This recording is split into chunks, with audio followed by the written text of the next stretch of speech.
এই অপরাধটা দেখতে অনেক ভালো মানুষও তলে তলে করেন, এবং এই অপরাধের বিভিন্ন মাত্রা আছে, বিভিন্ন ধরন আছে। আপনারা বলবেন না আলহামদুলিল্লাহ আমরা বেশি কোনো জেনা করি না। ভাইরা আমার, প্রথম কথা হলো, গোটা পৃথিবীতে বিশেষ করে তরুণদেরকে ধ্বংস করবার জন্য এত আয়োজন আছে যে শুধুমাত্র টার্গেট হলো তরুণদের তারুণ্যে যাতে করে কালিমা লেগে যায়, চরিত্র যাতে নষ্ট হয়, তারা যেন জেনা ব্যভিচারে লিপ্ত হয়। এটার জন্য আপনি দেখবেন বিনোদনের নামে, নাটকের নামে, সিনেমার নামে, নোবেল উপন্যাসের নামে, বিজ্ঞাপনের নামে, পত্রিকার নামে, মিডিয়ার নামে, অনলাইনে, অফলাইনে, শিক্ষা প্রতিষ্ঠানে, সর্বত্র দেখবেন নারীকে এমন ভাবে উপস্থাপন করা হচ্ছে যে তরুণরা নিজেদেরকে কোনোভাবে বাঁচাতে পারছে। ভাইরা আমার, যৌনতা, যৌন আকাঙ্ক্ষা, এটা আল্লাহ তাআলা মানুষ তো বটেই, অন্যান্য প্রাণীর মধ্যেও দিয়ে রেখেছেন। এটা প্রমোটেড বাই আল্লাহ সুবহানাহু ওয়া তাআলা। একটা নির্দিষ্ট সময় মানুষের ভিতরে যৌন আকাঙ্ক্ষা এমনিই জাগে, একটা বয়সে পৌঁছলে এমনিই জাগে, সেটাকে আর জাগাতে হয় না, সেটাকে আর আরো আগ্রহী করে তুলতে হয় না, এটাকে কন্ট্রোল করতে হয়, নিয়ন্ত্রণ করতে হয়। মানুষের যৌনতাকে যদি কন্ট্রোল করার পরিবর্তে আরো প্রমোট করা হয়, আরো জাগিয়ে তোলার চেষ্টা করা হয়, 120 স্পিডে চলা একটা গাড়িকে যদি আরেকটা শক্তিশালী গাড়ি দিয়ে পেছন থেকে ধাক্কা দেওয়া হয়, ওই গাড়ি যেরকম অ্যাক্সিডেন্ট করবে, একজন তরুণ তার নির্দিষ্ট বয়সে পৌঁছার পর এমনিতে যৌন আকাঙ্ক্ষা তার শরীরে জাগ্রত আছে, এরপরে যদি বিভিন্ন রকমের অশ্লীল আয়োজনের মাধ্যমে তার যৌন আকাঙ্ক্ষাকে আরো জাগিয়ে তোলার অপচেষ্টা করা হয়, সমাজ ধ্বংস হবে, পরিবার ধ্বংস হবে, যুবক শেষ হবে, যুবতী শেষ হবে, পড়াশোনা শেষ হবে, ক্যারিয়ার ধ্বংস হবে, চরিত্র শেষ হবে, মানব সভ্যতা হুমকির দিকে চলে যাবে। গত এক সপ্তাহ আগে সময় টিভির নিউজ, গত এক সপ্তাহ আগের নিউজ, ইটালির গভর্নমেন্ট সেখানে প্রচুর পরিমাণে প্রণোদনা দিয়েও কোনোভাবেই জনসংখ্যা, কাঙ্ক্ষিত যে জনসংখ্যা বৃদ্ধি হওয়া দরকার সে জায়গায় নিতে পারছে না। প্রেডিকশন বলছে যে দিন যত যাবে ভয়াবহ একটা আকারে চলে যাবে। মানুষের অভাব চলছে, মানুষ নাই, উপযুক্ত মানুষ কাজের জন্য পাওয়া যাচ্ছে না, নাই, নাগরিকের সংখ্যা কমে যাচ্ছে। একটা সন্তান নিলে সন্তানের বাবাকে, সন্তানের মাকে, সন্তানকে ভাতা দেয়া হচ্ছে, নানা রকমের উপহার দেয়া হচ্ছে, সরকারি ভাবে টাকা পয়সা দেয়া হচ্ছে, কিন্তু সন্তান হচ্ছে না। ভাইরা আমার, তারাই আমাদেরকে পথ দেখিয়েছে। যুবকদের তথাকথিত জিএফ কালচারে যেতে হবে, যুবতীদেরকে বিএফ কালচারে যেতে হবে, তথাকথিত বিবাহ বহির্ভূত সম্পর্ক করতে হবে। বিবাহ টিবাহ এগুলো তো গুরুত্বপূর্ণ না, মিউচুয়াল আন্ডারস্ট্যান্ডিং এর মাধ্যমে যৌন আকাঙ্ক্ষা, যৌন চাহিদাকে পূরণ করতে হবে, তারাই শিখিয়েছে। এটার সবচেয়ে বড় ক্ষতিকর দিক হলো একটা সময় মানুষ সংসার করার প্রতি আগ্রহ হারিয়ে ফেলে। কেন সংসার করবে? সংসার করতে অনেক খরচ, অনেক ঝামেলা, তার চাইতে সে জেনার দিকে চলে যায়। এভাবে নারীরা নিগৃহীত হয়। যতক্ষণ তার রূপ লাবণ্য থাকে ততক্ষণ তার কদর থাকে, রূপ লাবণ্য নাই তখন তার কদরও আর থাকে না। ভাইরা আমার, সন্তান নেয়ার যে গুরুত্ব, যে আগ্রহ, সেটা আর থাকে না, কারণ এই সম্পর্কই তো ঠুনকো, সামান্য দিনের সম্পর্ক, স্থায়ী সম্পর্ক যেতে যেতে অবস্থা খারাপ হয়ে যায় না, যার কারণে মানব সভ্যতা হুমকির দিকে চলে যাচ্ছে। নবী করিম সাল্লাল্লাহু আলাইহি সাল্লাম জেনার ভয়াবহ শাস্তির কথা বলেছেন। কোরআনে আল্লাহ তাআলা জেনার ব্যাপারে যে শাস্তি বলেছেন, ইসলামে অন্য কোন অপরাধের শাস্তি এরকম বলে নাই। কেন? কারণ জেনা এটা এমন একটা অপরাধ, এটা যদি ব্যাপক আকার ধারণ করে কোনো সমাজে, তাহলে সেই সেই সমাজে সংসার ব্যবস্থাপনা হুমকির মধ্যে পড়বে। যুবকরা বিয়ের প্রতি আগ্রহী হবে না, তারা মিউচুয়াল আন্ডারস্ট্যান্ডিং মাধ্যমে তার যৌন আকাঙ্ক্ষাকে পূরণ করবে।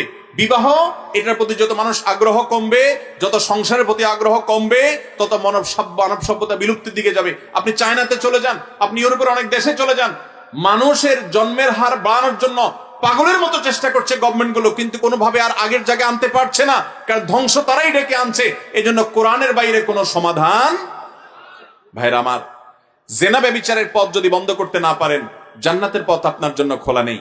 আল্লাহ রাব্বুল আলামিন দাম্পত্য জীবনের সুখ শান্তি সাধারণত ওই মানুষগুলোকেই দেন যারা তাদের তরুণ বয়সটাকে অন্যায় অশ্লীল কাজ থেকে বাঁচিয়ে রাখে।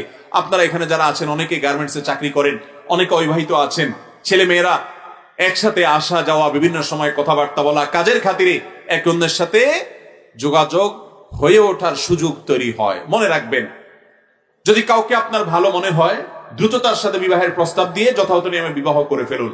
বিবাহ বহির্ভূত সম্পর্ক এটা একটা যুবক একটা যুবতীকে কোন অবস্থাতে শান্তির দিকে নিতে পারে, এটা ধ্বংসের দিকে নিয়ে যাবে। ভাইরা আমার, এই জন্য আল্লাহ তাআলা রহমানের বান্দা হওয়ার বৈশিষ্ট্য হিসাবে যে বৈশিষ্ট্য কথা উল্লেখ করেছেন 8 নম্বরে, সেটা হলো জেনা করে না, ওয়ালা ইয়াজনুন, তারা জেনা করে না।